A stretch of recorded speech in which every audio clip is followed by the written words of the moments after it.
Hello everyone, welcome to ओकुल। ओकुल classes में आपका स्वागत है। पिछली क्लास में हमने Indian foreign policy evolution part 3 में लुक ईस्ट पॉलिसी पर चर्चा करी थी और देखा था कि कैसे जो है इंडिया के जो वो एक मेजर सेटबैक चेंज आया था इंडिया की फॉरेन पॉलिसी में 1991 में रसिया के इंटीग्रेशन के बाद से। उसके बाद से इंडिया की पॉलिसी में और भी चीजें चेंज हुई थी। एक काफी महत्वपूर्ण जो है डॉक्ट्रिन दिया था हमारे जो उस समय के एक्सटर्नल मिनिस्टर थे, हालांकि बाद में ये प्राइम मिनिस्टर भी बने थे, इंद्र कुमार गुजराल जी ने। उन्होंने एक डॉक्ट्रिन रखा था हमारे पड़ोसी देशों के साथ संबंधों को इम्प्रूव करने के लिए, सुधारने के लिए और बढ़िया बनाने के लिए। तो उसको गुजराल डॉक्ट्रिन के नाम से जाना जाता है, जो भारत की जो पड़ोसी देशों के साथ विदेश नीति है उसमें काफी महत्वपूर्ण भूमिका है इस डॉक्ट्रिन की। तो इस पे हम चर्चा करेंगे आज की क्लास में। तो चलिए शुरू करते हैं। ये हमारा इंडिया का मैप है और ये हमारे पड़ोसी देश है। साउथ एशिया में जो भी हमारे पड़ोसी देश है आप देख सकते हो यहाँ पे कि पाकिस्तान है, अफगानिस्तान का 100 किलोमीटर तक का एरिया जो है हमारे पीओके से लगता है, जो पाक ऑक्युपाइड कश्मीर है, ठीक है, यहाँ पे लगता है। फिर नेपाल है, भूटान, बांग्लादेश, श्रीलंका, ये सारे जो छोटे छोटे हमारे पड़ोसी देश हैं। और इंडिया जो है इसमें क्षेत्रफल की दृष्टि से भी और जनसंख्या की दृष्टि से भी सबसे बड़ा देश है। और जो हमारे पड़ोसी देश हैं, ये जो हमारा पड़ोस है, इमीडिएट पड़ोस जो हमारा कहते हैं इसको, ठीक है, यहाँ पे क्या है कि इनके अंदर एक बिग ब्रदर सिंड्रोम का कॉन्सेप्ट था।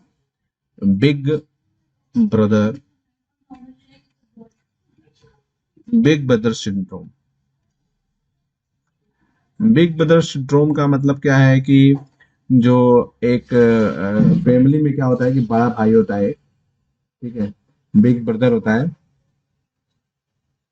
जो बिग ब्रदर होता है, बड़ा भाई। तो वो क्या करता है कि जो छोटे भाई होते हैं वो उनको डोमिनेट करता है। तो मान लो 3-4 छोटे भाई हैं, ठीक है, तो बड़ा भाई हमेशा इनको डोमिनेट करता है और दबा करके रखता है।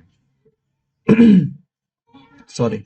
तो सेम ऐसी ही कंडीशन भारत के पड़ोसी देशों के अंदर, और इन छोटे भाइयों में हमेशा एक भय बना रहता है बड़े भाई का, कि बड़ा भाई जो है हमें दबाएगा, सप्रेस करेगा, तो और हमारा जो है फायदा उठा सकता है। तो इसी तरीके का भय जो है हमारे पड़ोसी देशों के साथ भी हमारे पड़ोसी देशों का इंडिया को लेकर के रहता है, क्योंकि इस पूरे रीजन में इंडिया इतना डोमिनेटिंग है कि इस पूरे रीजन को जो है इंडियन सब कॉन्टिनेंट कहा जाता है। इंडियन सब कॉन्टिनेंट, इंडियन सब कॉन्टिनेंट का मतलब है भारतीय उपमहाद्वीप। तो इस पूरे रीजन को भारतीय उपमहाद्वीप कहा जाता है। और यहाँ पे बिग ब्रदर सिंड्रोम से ग्रस्त हमारे छोटे छोटे नेबर कंट्रीज हैं। तो इन्हीं पड़ोसी देशों के अंदर जो इस तरीके का भय है, उससे एक तरीके से पार पाने के लिए, उससे निपटने के लिए एक कह सकते हो कि अब गुजराल डॉक्ट्रिन का प्रयोग किया जा सकता है। और गुजराल जी के जो कॉन्सेप्ट हैं उस पर हम बात करते हैं यहाँ पे। ये एक माइलस्टोन पॉलिसी है भारत की फॉरेन पॉलिसी में, और ये मिस्टर इंद्र कुमार गुजराल के द्वारा रखी गई थी, और जो कि मिनिस्टर ऑफ एक्सटर्नल अफेयर में थे, एच डी देवेगौड़ा की गवर्नमेंट थी 1996 में उसमें, ठीक है। और इस थियोरी में ये कहा जाता है कि India as a bigger country of South Asia, एक बड़े देश होने के कारण दक्षिण अफ्रीका में, should give one sided concession, एक तरफा जो है छूट देना चाहिए, टू हर स्मॉल नेबर्स, उसके छोटे पड़ोसियों को, and have cordial relation with them, और उनके साथ सौहार्दपूर्ण संबंध होने चाहिए। मतलब एक बड़ा देश होने के नाते जो उसके छोटे छोटे पड़ोसी हैं उनको एक तरफा छूट देनी चाहिए, मतलब उनसे बदले में किसी चीज की उम्मीद नहीं करनी चाहिए और उनको कंसेशन देना चाहिए, ठीक है, और उनके साथ एक सौहार्दपूर्ण रिलेशन बनाया जाना चाहिए। तो ये गुजराल डॉक्ट्रिन का मेन एक तरीके से कोर कह सकते हो, कोर। और इसमें सेट ऑफ 5 प्रिंसिपल दिए गए। वो क्या है? पहला जो है, with neighbours like Bangladesh, Bhutan, Maldives, Nepal and Sri Lanka, India does not ask for reciprocity, ठीक है, बदले में कोई चीज नहीं मांगनी चाहिए इंडिया को, but gives and accommodates what it can be good faith and trust.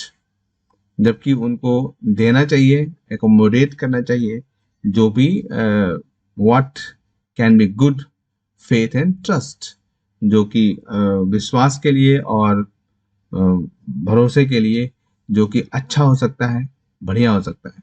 और नो साउथ एशियन कंट्री, कोई भी साउथ दक्षिण एशिया का देश को अपने जो क्षेत्र है, ठीक है, उसको अलाउ नहीं करना चाहिए to be used against interest of the another country of the region, जो उस क्षेत्र के अन्य देशों के हितों के लिए अगेंस्ट में यूज नहीं करने देने के लिए, ठीक है, साउथ एशियन कंट्रीज को, साउथ एशिया का कोई देश है अगर, तो अपने क्षेत्र को, अपने क्षेत्र को किसी और देश के खिलाफ यूज करने के लिए नहीं देना चाहिए। थर्ड है no country should interfere in internal affairs of another, किसी भी देश को दूसरे किसी देश के आंतरिक मामलों में हस्तक्षेप नहीं करने देना चाहिए।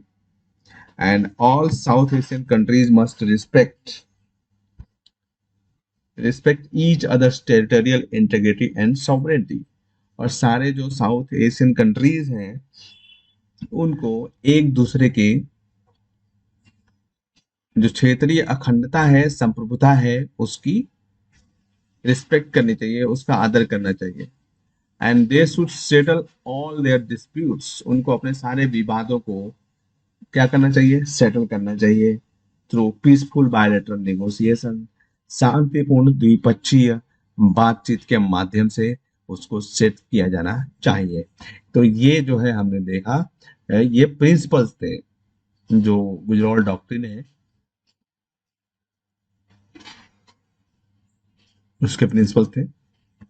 एप्लीकेशन देखते हैं क्या सॉरी, क्या एप्लीकेशन रहे हैं गुजराल डॉक्ट्रिन के। तो जो ये रिजोल्यूशन था, वाटर शेयरिंग डिस्प्यूट था हमारा बांग्लादेश के साथ, वो सिर्फ 3 महीने में उसका समाधान कर दिया गया था 1996-97 में, ठीक है। बॉर्डर डिस्प्यूट, फरक्का जल विवाद भी था उस बांग्लादेश के साथ इंडिया का, ठीक है। तो उसका 3 महीने में ही निपटान कर दिया गया गुजराल डॉक्ट्रिन के माध्यम से। This is almost coincide with the treaty with Nepal for taming the Mahakali river of the generation of hydel power, और नेपाल के साथ भी, ठीक है, इसको जोड़ के देखा जा सकता है कि महाकाली का नदी का जो विवाद था, ठीक है, हाइडल पावर को लेकर के, उसको सुलझाया जाए। And it was followed by agreements with Sri Lanka for expanding development cooperation, विकास से संबंधित जो सहयोग है उसमें श्रीलंका के साथ भी। And also it led to the starting of composite dialogue with the Pakistan, और पाकिस्तान के साथ एक समग्र बातचीत के लिए भी इसमें प्रेरणा मिली। यानी कि जो पाकिस्तान हमारा परंपरागत शत्रु है, एक तरीके से कह सकते हो, एनिमी ही कहोगे आप उसको, कंपटीटर भी कह सकते हो, क्योंकि युद्ध भी हुए हैं, तो उनके साथ भी इस गुजराल डॉक्ट्रिन के माध्यम से बातचीत शुरू हो सकी, ठीक है। तो ये काफी अच्छा है, एक तरीके से ये जो प्रॉब्लम्स है उसको डील करने का एक पॉजिटिव अप्रोच प्रोवाइड कराता है। इससे क्या होगा, जो ये पॉजिटिव अप्रोच होगा उससे क्या होगा, इससे एक जो है कॉन्फिडेंस बिल्डिंग होगी कंट्रीज के बीच में, ठीक है। जो पड़ोसी देश है उनका भारत के प्रति विश्वास बनेगा। जैसे भी बांग्लादेश ने को हाल ही में इंडिया ने फाइनेंशियली हेल्प किया था, ठीक है। और जो इंडिया अपने पड़ोसी देशों का, इवन हमने पाकिस्तान को भी कोविड से दिया, ठीक है। जो कोरोना वायरस या नोवेल कोरोना वायरस या कोविड-19 जो पैंडेमिक है उसकी वैक्सीन है, जिसको इंडिया ने पाकिस्तान को भी दिया इवन, ठीक है। और जो हमारे पड़ोसी देश हैं उनके साथ मेडिसिन भी इंडिया ने एक्सचेंज के उनको दिए हैं।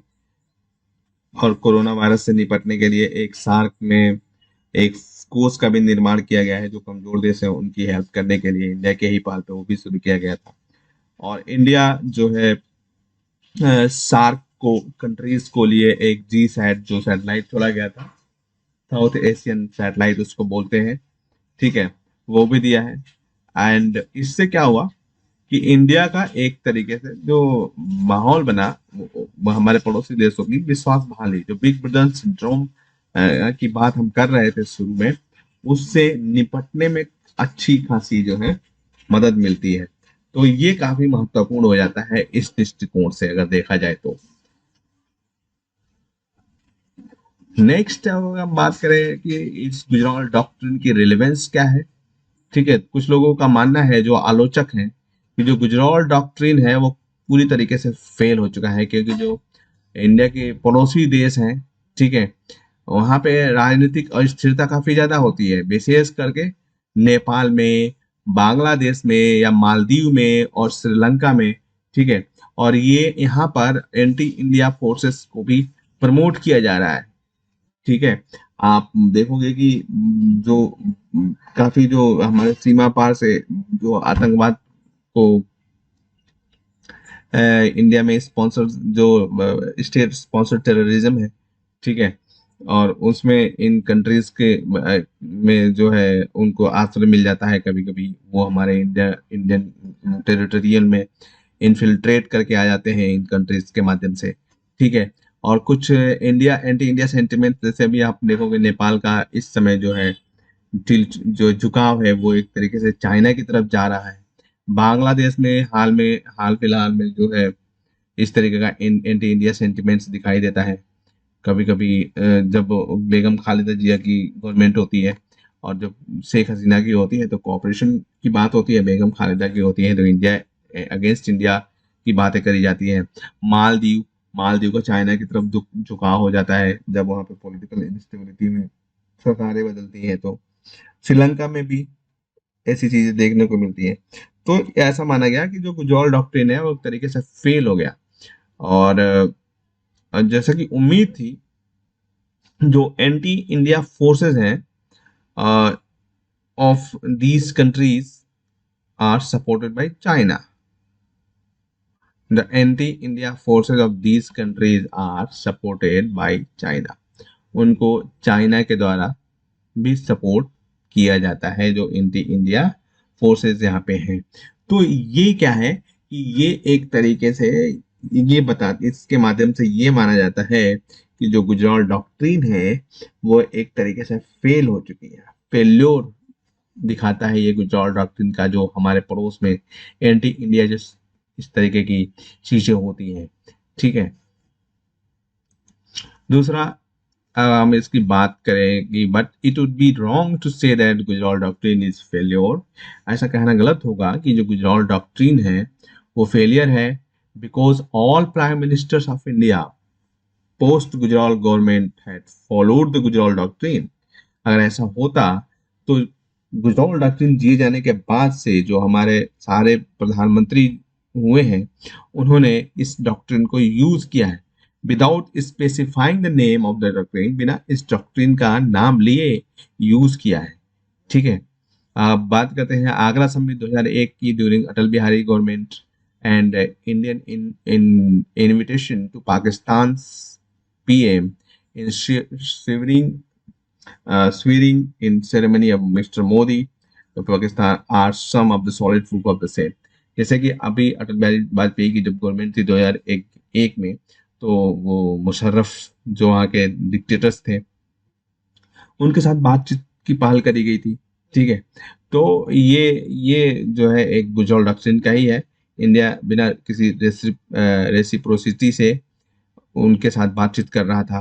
प्रधानमंत्री मोदी जब 2014 में बनाए गए थे पीएम, तो पाकिस्तान के पीएम को भी शपथ ग्रहण समारोह में आमंत्रित किया गया था, ठीक है।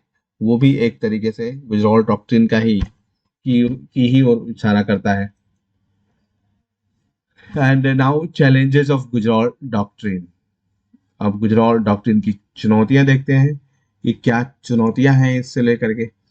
एक तो सबसे बड़ी जो चुनौती है, China's footprint in the sub continent, इस पूरे उपमहाद्वीप में चीन के जो पदचिन्ह है, एक तरीके से कह सकते हो फुटप्रिंट, वो जैसे कि अब चाइना क्या है कि ये अगर सपोज दिस इज इंडिया, ये इंडिया का ओशन वाला रीजन है, प्रायद्वीप है, और ये पूरा जो है दिस पोर्शन इज, एंड यहाँ पे मलक्का जल डब्ल्यू मध्य है, and this region, and this is India Indian ocean, और दिस इज पैसिफिक ओशन। ठीक है, तो यहाँ पे क्या है, चाइना अभी इंडिया को घेरने के लिए स्ट्रिंग ऑफ पॉल्स की पॉलिसी को भी फॉलो कर रहा है। ठीक है, मैरीटाइम सिल्क रोड यहाँ से बनाया जा रहा है। यहाँ श्रीलंका में भी उसने जो है ग्वादर बंदरगाह ले रखा है लीज पर, सॉरी हम्बन टोटा, एंड ग्वादर यहाँ पाकिस्तान में डेवलप कर रहा है चाइना। ठीक है, यहाँ पे म्यांमार में भी।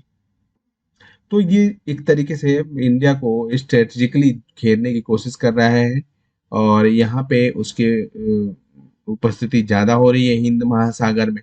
ठीक है, तो ऐसे में जो हमारे पड़ोस देश हैं, और पड़ोसी देशों में भी पाकिस्तान में यहाँ पे आप सीपेक देख सकते हो, सीपेक लेकर के जा रहा है पीओके से होते हुए, ठीक है, ग्वादर पोर्ट तक, जो ये चाइना पाकिस्तान इकोनॉमिक कॉरिडोर है। वहीं यहाँ श्रीलंका में काफी श्रीलंका के साथ भी इन्वेस्टमेंट कर रहा है, मालदीव के साथ भी, म्यांमार, बांग्लादेश, ये सारे देशों में बेल्ट एंड रोड इनिशिएटिव के तहत जो है चाइना अपने पांव पसार रहा है इंडिया के पड़ोस में। नेपाल, नेपाल में जो है चाइना उन नेपाल को अल्टरनेटिव ट्रांजिट रूट देने की बात कर रहा है। ठीक है, जो कि पहले इंडिया से होता था, अब नेपाल भी चाइना की तरफ झुकाव उसका दिखाई दे रहा है। ठीक है, जो मधेसियों वाला इशूज हुआ था उसको भी ध्यान में रखते हुए ऐसा कहा जा सकता है।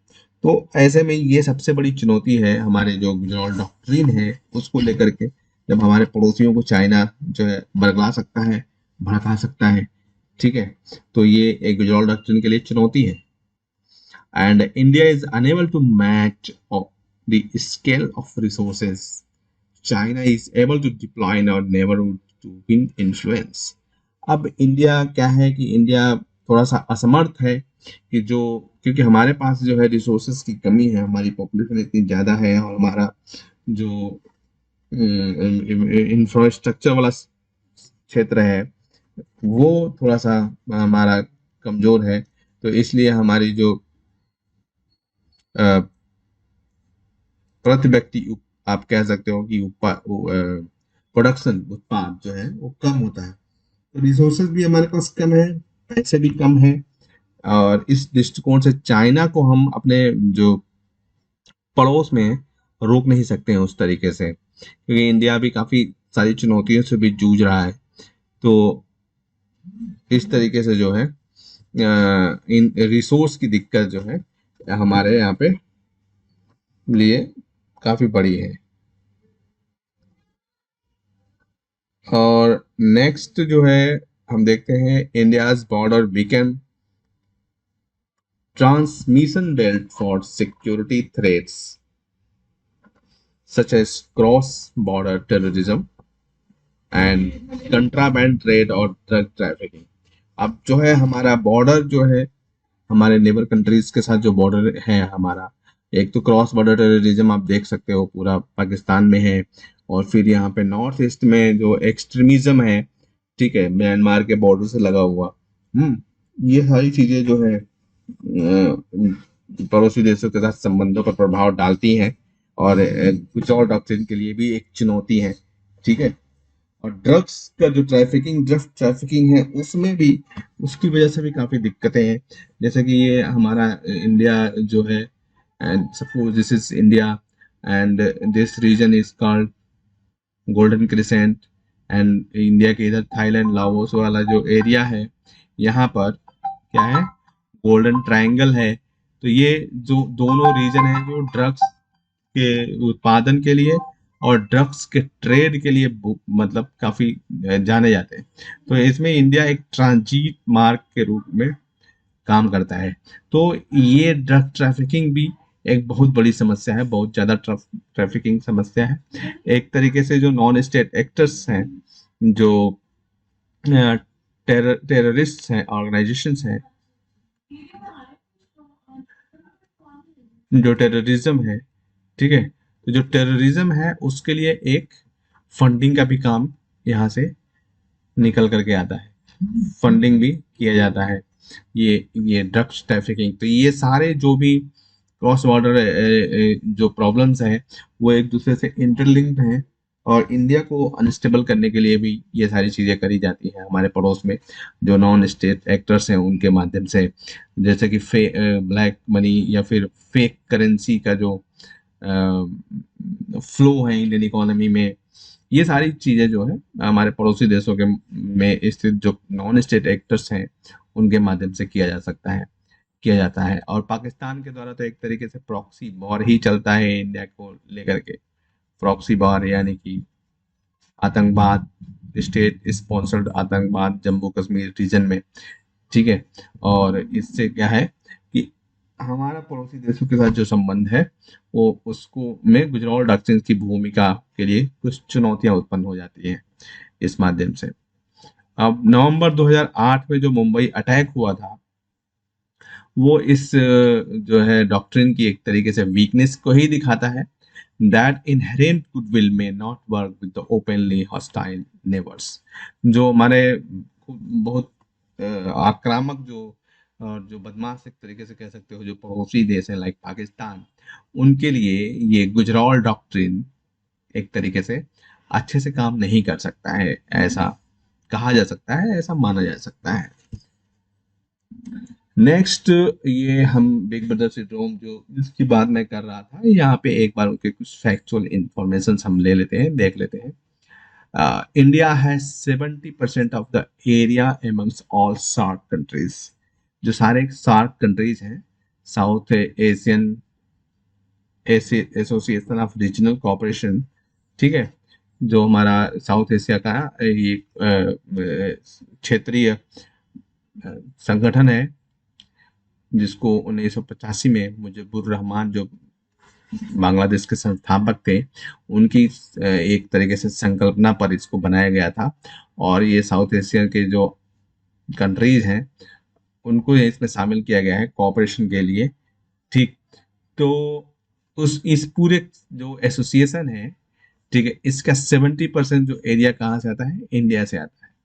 और हालांकि जो all countries do not share borders with each other, जो इसमें देश हैं, जैसा आपने मैप में देखा था, वो एक दूसरे के साथ तो सीमाएं साझा नहीं करते हैं, ठीक है। केवल अगर पाकिस्तान और अफगानिस्तान को छोड़ दिया जाए तो ये देश एक दूसरे के साथ सीमाएं साझा नहीं करते हैं, लेकिन इंडिया के साथ सीमाएं साझा करते हैं।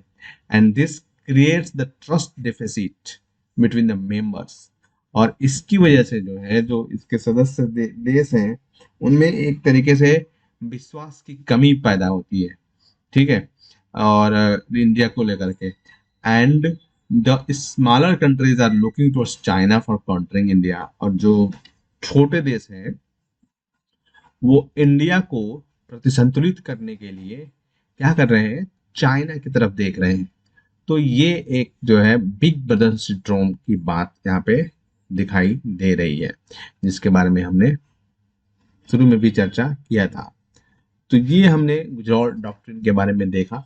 आप जब भी कभी आंसर लिखो तो इसको आप कोट कर सकते हो गुजराल डॉक्ट्रिन को, क्योंकि हमारे जहाँ पे भी ऐसे ऐसे आपको दिखाई दे कि कोई पड़ोसी देश के साथ इंडिया ऐसे कुछ फेवर ले रहा है जिसमें इंडिया उससे कुछ नहीं डिमांड कर रहा, ना ले रहा है, बट इंडिया उसकी हेल्प कर रहा है, उसकी मदद कर रहा है, तो वो एक तरीके से गुजराल डॉक्ट्रिन है। ये क्या है कि एक तरीके से विश्वास जीतने के लिए काफी महत्वपूर्ण और जरूरी है। तो ये हमने इस क्लास में गुजराल डॉक्ट्रिन को कवर किया है। तो आज के लिए बस इतना ही। अगली क्लास में हम इवोल्यूशन पार्ट 5 पे चर्चा करेंगे। नहीं सॉरी, हम अगली क्लास में देखने वाले हैं determinant and challenges of Indian foreign policy, जो कि आपके एग्जाम के लिए काफी महत्वपूर्ण है। तो अगर आपने अभी तक हमारे चैनल को सब्सक्राइब नहीं किया है तो जल्दी से कर लीजिए और साथ ही बेल आइकन को प्रेस करना ना भूलें, ताकि आपको हमारे आगे आने वाले वीडियोस के नोटिफिकेशन समय समय पर मिलते रहें। अगर आपको इस टॉपिक में समझाए किसी भी कॉन्सेप्ट को लेकर कोई भी क्वेरी है तो आप नीचे कमेंट सेक्शन में लिख सकते हैं, मैं खुद पर्सनली उसका रिप्लाई 24 घंटे के भीतर करूंगा। आप हमें सुझाव भी दे सकते हैं, ताकि अगर जरूरत पड़े तो हम उसमें सुधार कर सकते हैं। आप हमसे हमारी ओकुल वेबसाइट, हमारे फेसबुक पेज, ट्विटर पेज या फिर टेलीग्राम चैनल या ईमेल के माध्यम से भी जुड़ सकते हैं। ये सभी लिंक्स नीचे डिस्क्रिप्शन में भी दिए गए हैं। और इन वीडियोस को अपने दोस्तों के साथ, अपने कलीग्स के साथ शेयर करना नहीं भूलें, ताकि इनसे उनकी भी हेल्प हो सके। इस सेशन में हमसे जुड़ने के लिए आपका धन्यवाद।